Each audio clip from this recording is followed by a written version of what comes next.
Hello, hello, hello, hello. Welcome back. So quite a few of you stayed put, which is awesome. Chris's talk that we just had in here, he sat down almost at the front. It was absolutely fantastic, and he was a first-time speaker, which obviously we really, really encourage at DDD. And following on, we've got another first-time speaker as well, and this one's going to be my favourite. I don't even know the topic. No, I do. Apparently, you're all doing TypeScript wrong. Okay, so we've started with that in mind. So our next speaker is, again, Redify. It's definitely a Redify room. It's one of our senior developers, Ben Lowry. A big, big round of applause, please. Cool. All right, hey, I'm Ben. We couldn't be here without all these sponsors, so we'll get that out of the way and give everyone a thanks. I'm going to talk to you about why you're doing TypeScript wrong.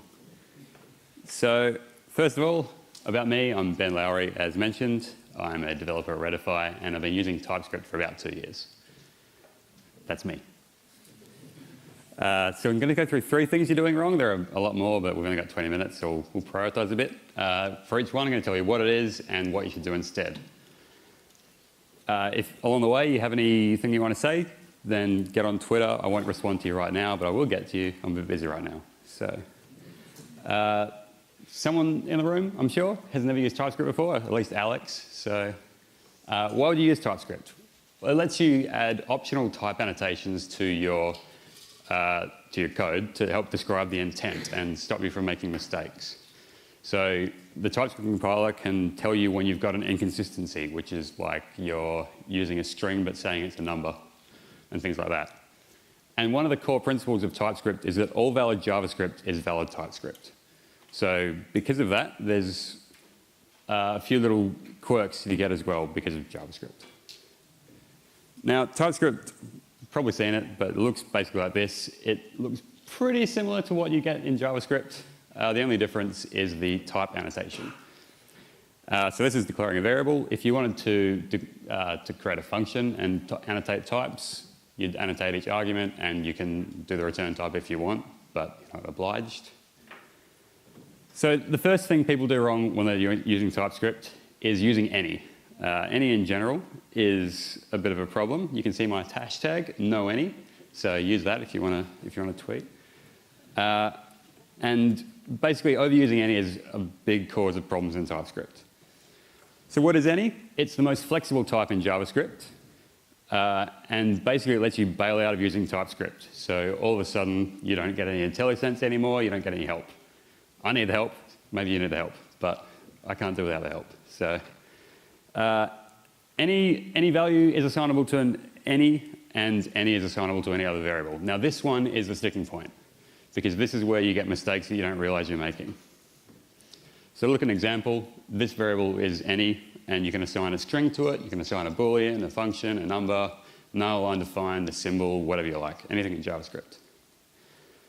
So obviously, there's got to be a reason to have any, and what's good about it? Well, it's easy to prototype something. You don't have to worry about type annotations getting in the way and things like that.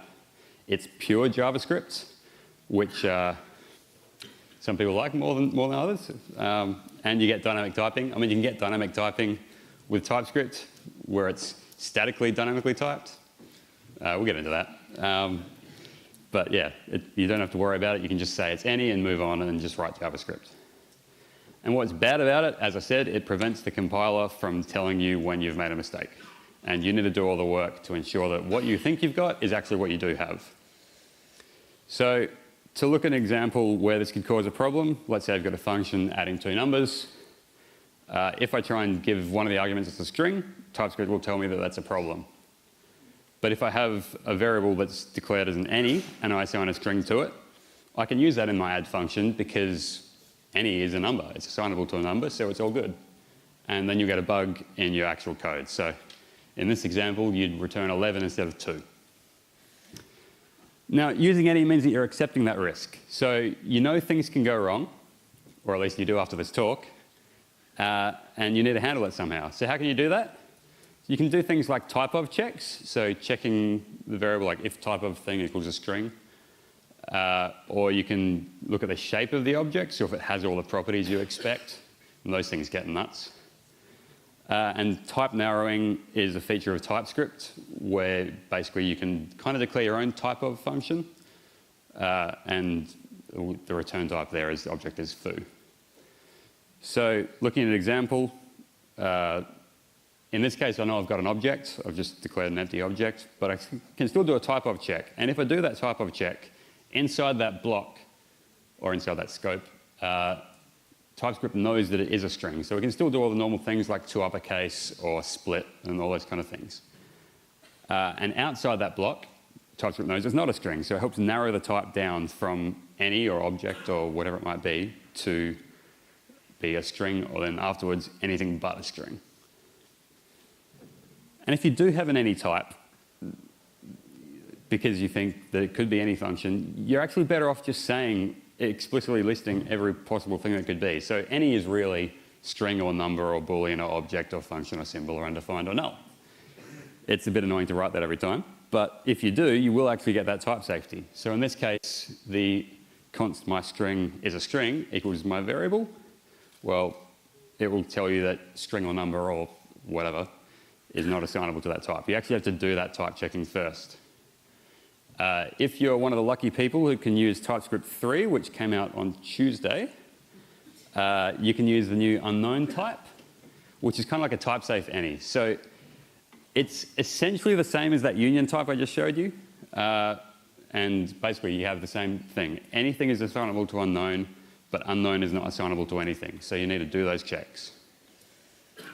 The second thing people are doing wrong is duplicating interfaces that are related. So this one, maybe it's not as big a deal as any, but it's still something that can cause a bit of frustration when you're using TypeScript. So when you change a type or a property name, you need to change every instance of that type or property name wherever it's declared. So you won't get the refactoring auto help with it. Not you have to do it for each thing.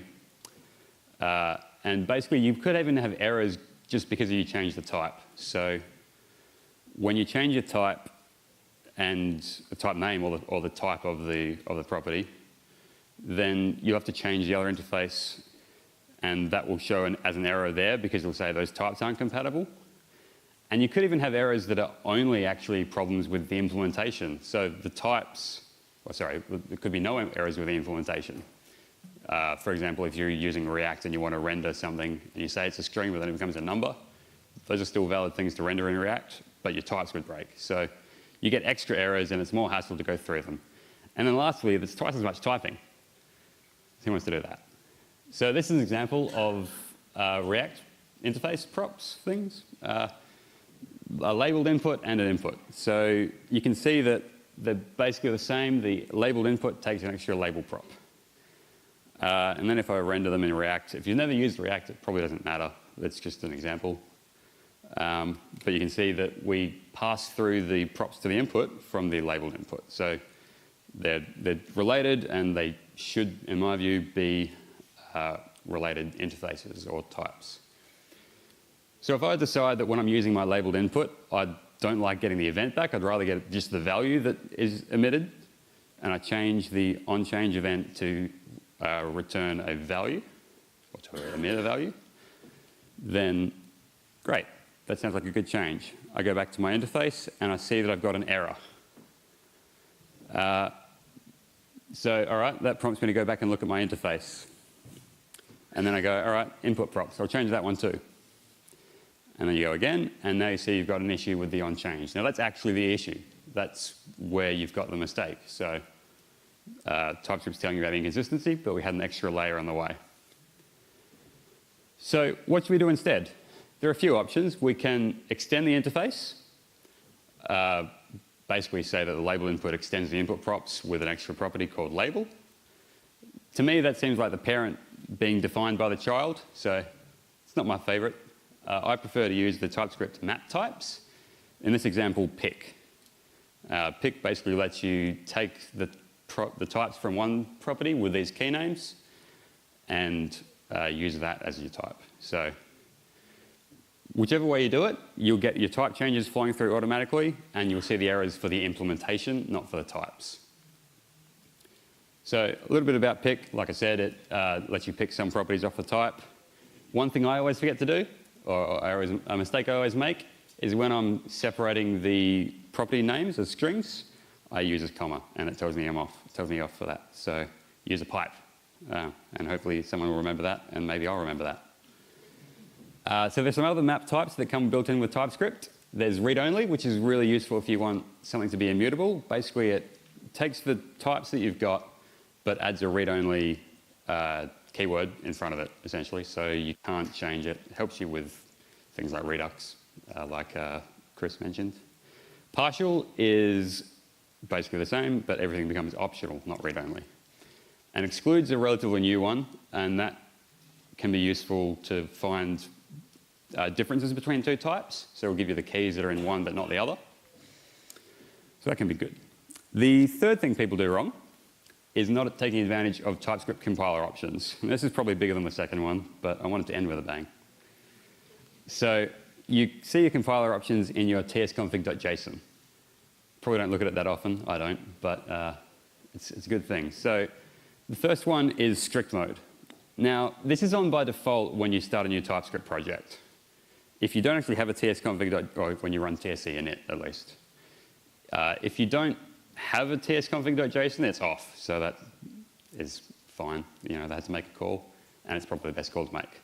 But strict mode gives you a whole lot of extra stuff. So two of the options that are included in strict mode are no implicit any, which I'll talk more about, and strict null checks, which I'll also talk a bit more about. These other ones, strict function types and whatever, they're also useful, but I don't think they're as big as the other two, so I'll leave them off. Just use strict mode and you'll be fine. And these other ones, they're not part of the strict things, but they help you find bugs as well. So unused locals or implicit returns, it's like you're better off being explicit about it. So no implicit any. No implicit any is a big deal because, like I said before, when you use any, you're accepting the risk. And basically, when TypeScript can't infer the type, because it, I don't know, just can't figure it out, then it will give you a default implicit any. And that means you don't realize you're accepting the risk. So when you have this compiler option set and you have an implicit any, you'll get an error, a red underline under your thing, and it will say, you know, argument first implicitly has an any type, or in the case of the interface, member bar implicitly has an any type. So all you need to do if you think you have an any is just put the any annotation, and it's fine. You can explicitly say that it's any. Strict null checks. Has anyone heard of the $1 billion mistake? This was a guy, Tony Hoare, in 1965, was making a type system for Algol W, which I've never heard of and don't really want to use ever, I think. But he was the first guy to add a null reference exception. And in 2009, he said that he thinks it's caused $1 billion of damage, of pain and damage in the last 40 years. Now it's 50 because we're 10 years later. So JavaScript has two kinds of null. There's null and undefined. So you could say that JavaScript has a $2 billion mistake. So strict null checks will help you get around this. So it'll force you to annotate when something could be null. And then based on that, it will make sure that when you're using it, you're checking that it's not null and find a million bugs in your code, or at least in my code. Now, how did we get here at all? Well, it's important to remember that TypeScript isn't actually a language that anything knows about but your editor. You generally compile it all away and you're just running JavaScript in the browser. So if you've ever said, the compiler will handle that for me, or that'll never happen, then you could have some of these issues. And it's important to remember there's no runtime type checking. So just because you said something should be a number doesn't mean it is. This is especially important when you're working with like third parties, especially if they don't have any type annotations. You might think it's a string, but is it really? So you can add those type of checks in places that make sense. You know, you don't want to go littering your code with them on every single function, but it's important that if you don't know what you're getting, you can do those checks. And that unknown type will help with that. So if you don't know what you're getting, say it's unknown, and the compiler will actually force you to do that, and you don't need to worry. So to recap, the three things not to do. Remember that it's risky to use any, and use something else instead. So unknown or the big union. you probably don't actually have all of them. You've probably got, let's say it's a string or a number, in which case that's a lot less typing than the whole thing. Map types are better than duplicating interfaces. You write less code and you get better help from your compiler. There's less layers of errors to go through. Turn on strict mode. That's a big one. That will help you find a lot of problems. And remember, it's still JavaScript. Now, if there's anything else I've missed, or anything that you've seen that people do wrong, or that I've got wrong, then tweet me. Use the hashtags DDDPerth or NoAny, my favorite. I don't know how to use Twitter, but we'll see how that goes. So yeah, get on, let me know. I've got a few resources. The slides will get sent out, so that's fine. The first 3 are about things I've talked to you about. The next 4 are things you might think are interesting. And other than that, thank you.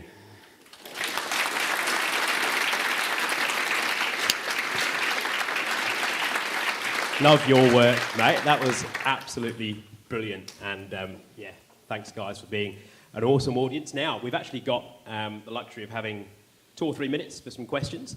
So please stick your hand up if you want to have a chat with Ben about any of that content.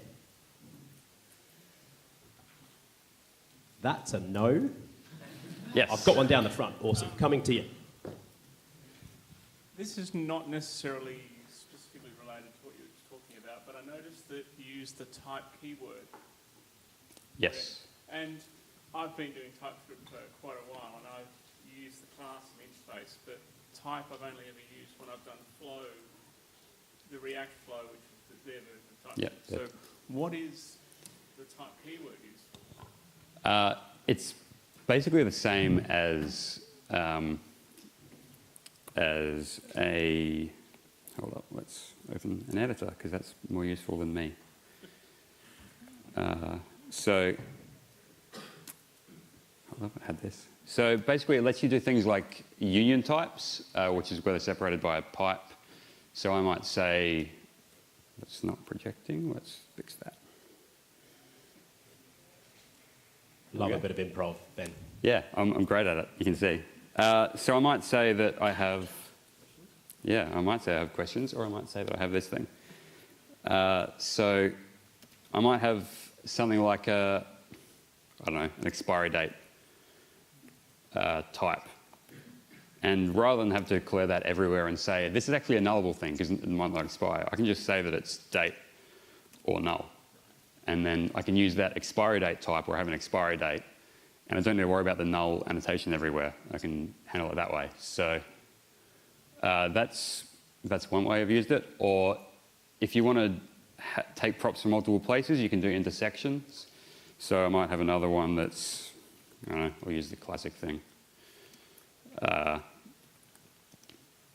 So I've got this one type, and then I can also add another thing. So use a type intersection, and then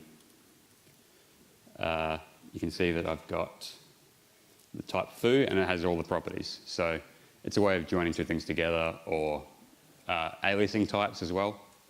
That can be quite useful. So has it always been in the language? For as long as I've used it, probably from TypeScript like 2.3 or something like that. I was wondering whether it might be something that's only available in newer versions of TypeScript. Yeah, not that I know of, but... Correct me if I'm wrong, it's just a way of doing it so it's not in line. Yeah, essentially. Like, you don't need Share it between things. yeah, so you can export types and things like that as well. But yeah, I mainly use it for aliases, or in this case, when I'm doing the pick. Thanks, Ben. So I lied. We haven't got any more time for any more questions because that was more of a conversation. So thank you very, very much. Another big round of applause for Ben Lowry, please.